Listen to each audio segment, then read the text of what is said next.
Introduction. Invoking Auspiciousness.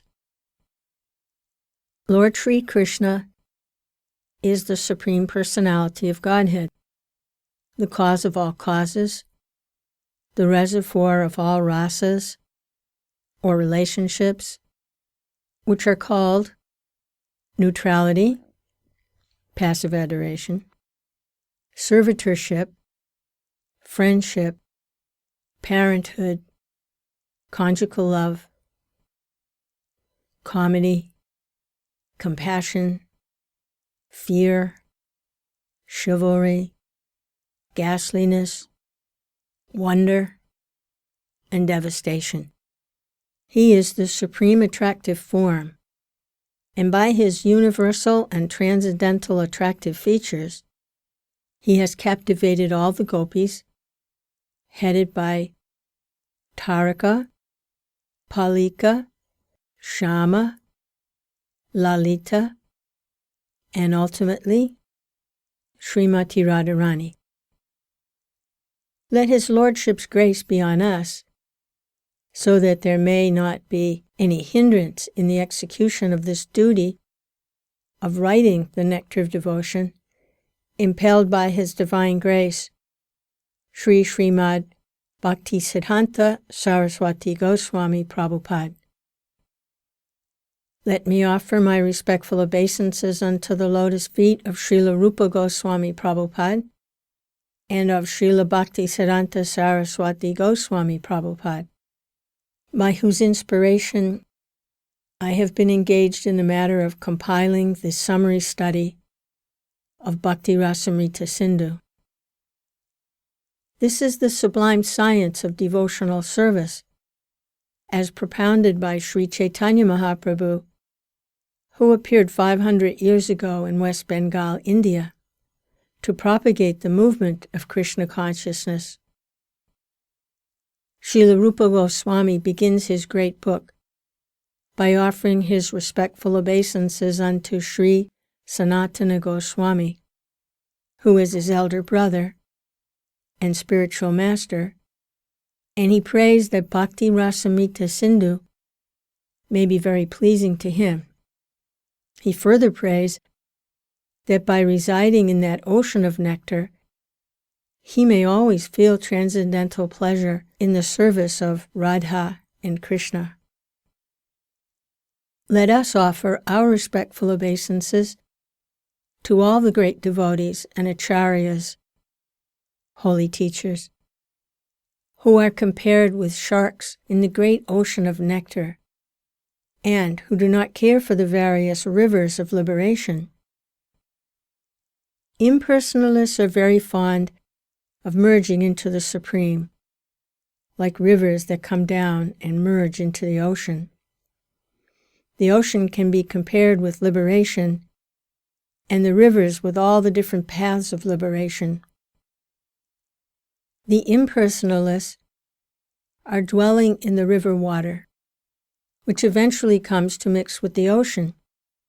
They have no information, however, that within the ocean, as within the river, there are innumerable aquatic living entities. The sharks who dwell in the ocean do not care for the rivers which are gliding down into it.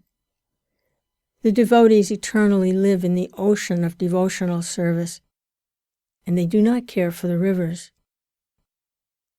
In other words, those who are pure devotees always remain in the ocean of transcendental loving service to the Lord and have no business with the other processes which are compared to the rivers that only gradually come to the ocean. Srila Rupa Goswami prays to his spiritual master, Srila Sanatana Goswami, for the protection of Bhakti Rasamrita Sindhu, the ocean of the pure nectar of devotional service, from the argumentative logicians who unnecessarily meddle in the science of service to the Lord. He compares their arguments and logic to volcanic eruptions in the midst of the ocean. In the midst of the ocean, such volcanic eruptions can do very little harm. And similarly, those who are against devotional service to the Lord and who put forward many philosophical theses about the ultimate transcendental realization cannot disturb this great ocean of devotional service. The author of Bhakti Rasamrita Sindhu, Srila Rupa Goswami, very humbly submits that he is just trying to spread Krishna consciousness all over the world, although he humbly thinks himself unfit for this work. That should be the attitude of all preachers of the Krishna consciousness movement, following in the footsteps of Srila Rupa Goswami.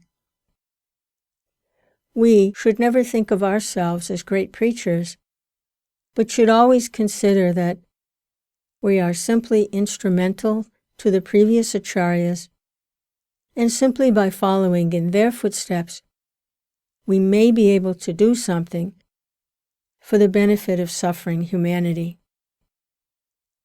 Bhakti Rasamrita Sindhu is divided into 4 parts, just as the ocean is sometimes divided into 4 parts, and there are different sections within each of these 4 divisions.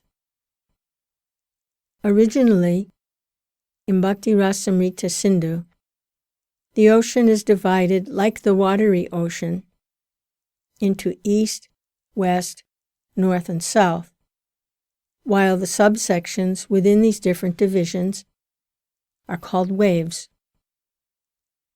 As in the ocean, there are always different waves, either on the eastern side, the western side, the northern side, or the southern side. So, similarly, Bhakti Rasamrita Sindhu has different waves. In the first part, there are 4 waves. The first being a general description of devotional service. The second concerns the regulative principles for executing devotional service, and the third wave, devotional service in ecstasy. In the fourth is the ultimate goal, love of God. These will be explicitly described, along with their different symptoms. The authorized description of bhakti, or devotional service, following in the footsteps of previous acharyas, can be summarized in the following statement by Srila Rupa Goswami. Quote, "First-class devotional service is known by one's tendency to be fully engaged in Krishna consciousness, serving the Lord favorably." End quote. The purport is that one may also be in Krishna consciousness unfavorably, but that cannot be counted as pure devotional service. Pure devotional service should be free from the desire for any material benefit or for sense gratification, as these desires are cultivated through fruitive activities and philosophical speculation. Generally, people are engaged in different activities to get some material profit, while most philosophers are engaged in proposing transcendental realization through volumes of word jugglery and speculation. Pure devotional service must always be free from such fruitive activities and philosophical speculations. One has to learn Krishna consciousness or pure devotional service from the authorities by spontaneous loving service. This devotional service is a sort of cultivation. It is not simply inaction for people who like to be inactive or devote their time to silent meditation. There are many different methods for people who want this, but cultivation of Krishna consciousness is different. The particular word used by Srila Rupa Goswami in this connection is anusilanam, or cultivation by following the predecessor teachers, acharyas. As soon as we say cultivation, we must refer to activity. Without activity, consciousness alone cannot help us. All activities may be divided into two classes. One class may be for achieving a certain goal, and the other may be for avoiding some unfavorable circumstance. In Sanskrit, these activities are called pravriti and nivriti, positive and negative action. There are many examples of negative action. For instance, a diseased person has to be cautious and take medicine in order to avoid some unfavorable illness. Those who are cultivating spiritual life and executing devotional service are always engaged in activity. Such activity can be performed with the body or with the mind. Thinking, feeling, willing are all activities of the mind. And when we will to do something, the activity comes to be manifest by the gross bodily senses. Thus, in our mental activities, we should always try to think of Krishna and try to plan how to please him, following in the footsteps of the great acharyas and the personal spiritual master. There are activities of the body, activities of the different senses, and activities of speech. A Krishna-conscious person engages his words in preaching the glories of the Lord. That's called kirtan. And by his mind, a Krishna-conscious person always thinks of the activities of the Lord as he is speaking on the battlefield of Kurukshetra or engaging in his various pastimes at Vrindavan with his devotees. In this way, one can always think of the activities and pastimes of the Lord. This is the mental culture of Krishna consciousness. Similarly, we can offer many services with our bodily activities, but all such activities must be in relationship with Krishna. This relationship is established by connecting oneself with the bona fide spiritual master, who is the direct representative of Krishna in disciplic succession. Therefore, the execution of Krishna-conscious activities with the body should be directed by the spiritual master and then performed with faith. The connection with the spiritual master is called initiation. From the date of initiation by the spiritual master, the connection between Krishna and a person cultivating Krishna consciousness is established. Without initiation by a bona fide spiritual master, the actual connection with Krishna consciousness is never performed. This cultivation of Krishna consciousness is not material. The Lord has generally three energies, namely, the external energy, the internal energy, and the marginal energy. The living entities are called marginal energy, and the material cosmic manifestation is the action of the external or material energy. Then, there is the spiritual world, which is a manifestation of the internal energy. The living entities, who are called marginal energy, perform material activities when acting under the inferior external energy. And when they are engaged in activities under the internal spiritual energy, their activities are called Krishna conscious. This means that those who are great souls or great devotees do not act under the spell of material energy, but act instead under the protection of the spiritual energy. Any activities done in devotional service or in Krishna consciousness are directly under the control of spiritual energy.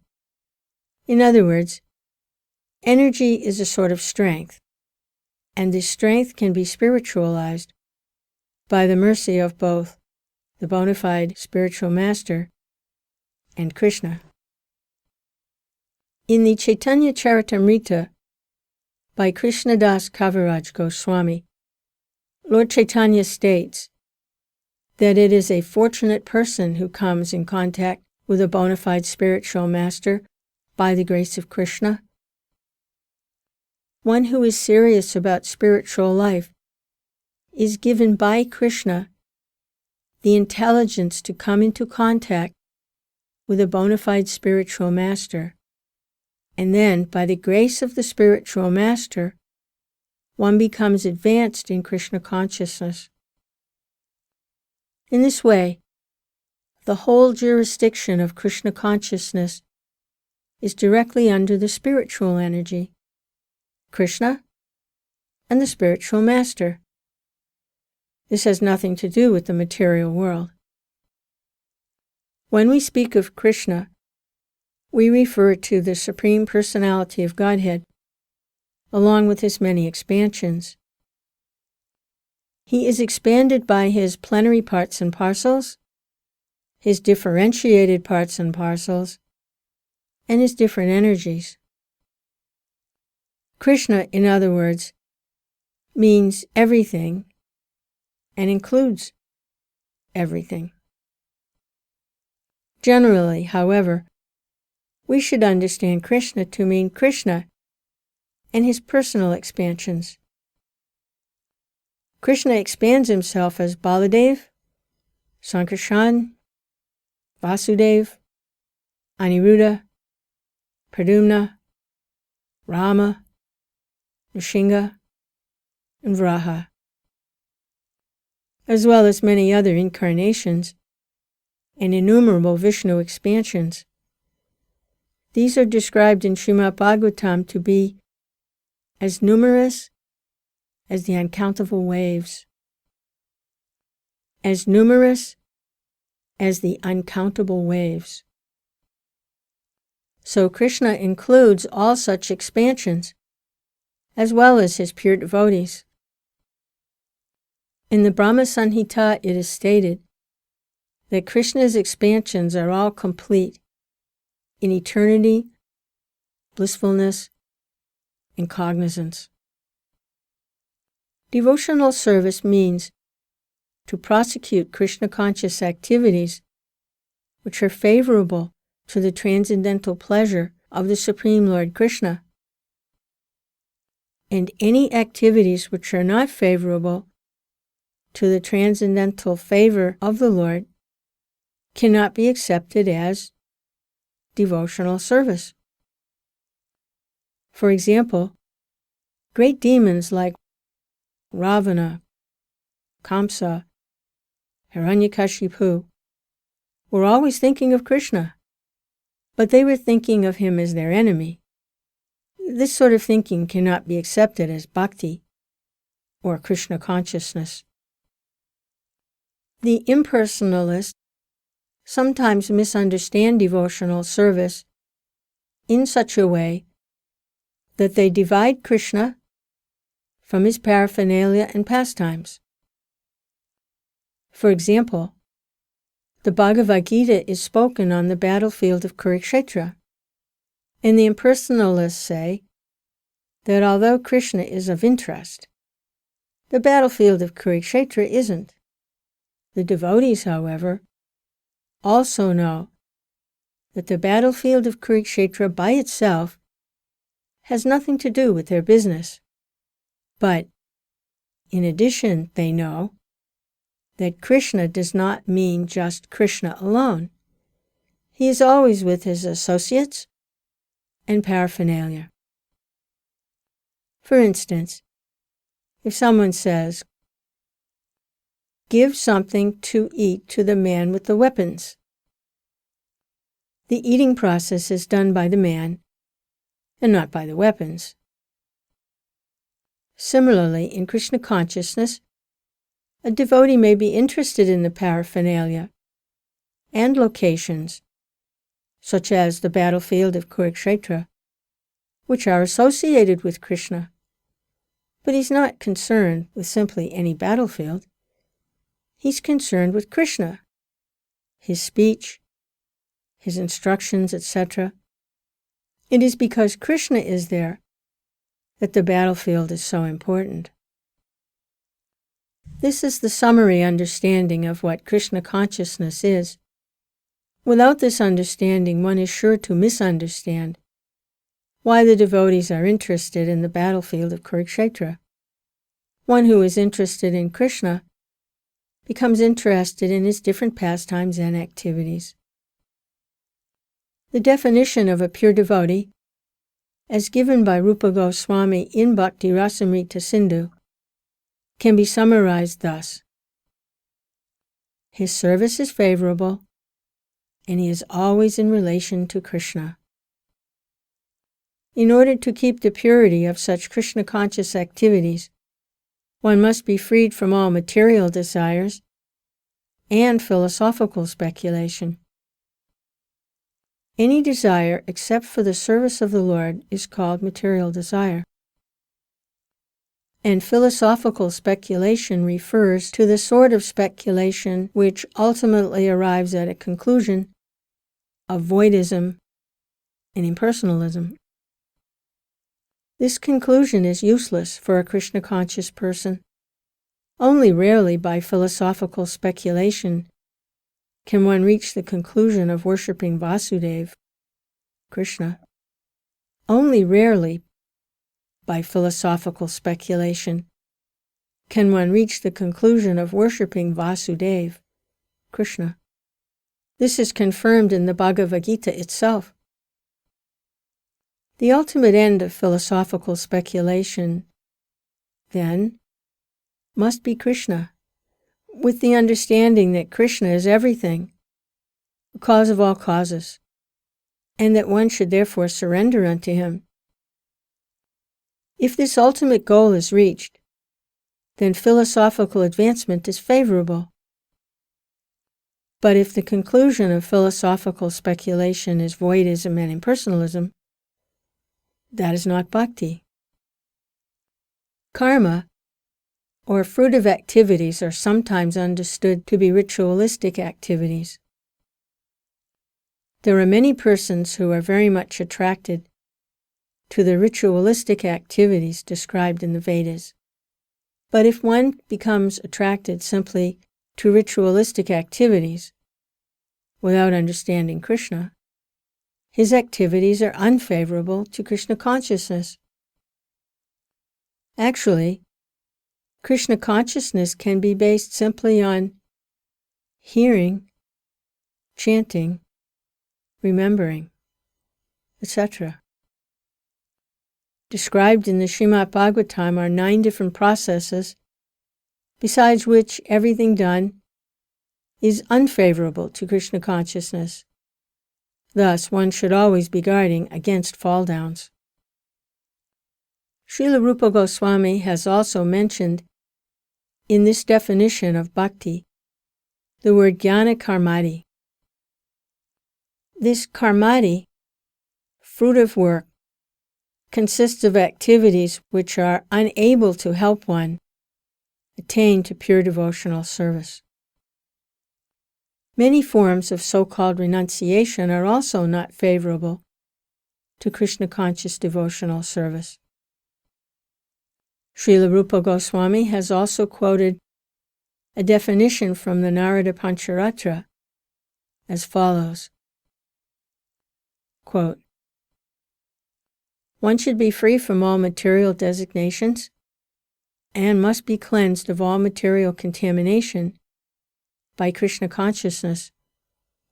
He should be restored to his pure identity, or he engages his senses in the service of the proprietor of the senses."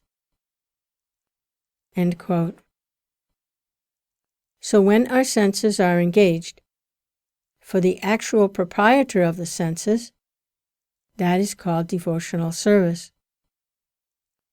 In our conditioned state, our senses are engaged in serving these bodily demands.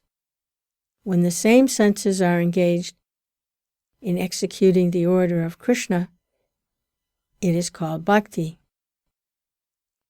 As long as one identifies himself as belonging to a certain family, a certain society, or a certain person, he is said to be covered with designations. When one is fully aware that he does not belong to any family, society, or country, but is eternally related to Krsna, he then realizes that his energy should be employed not in the interests of so-called family, society, or country, but in the interests of Krsna.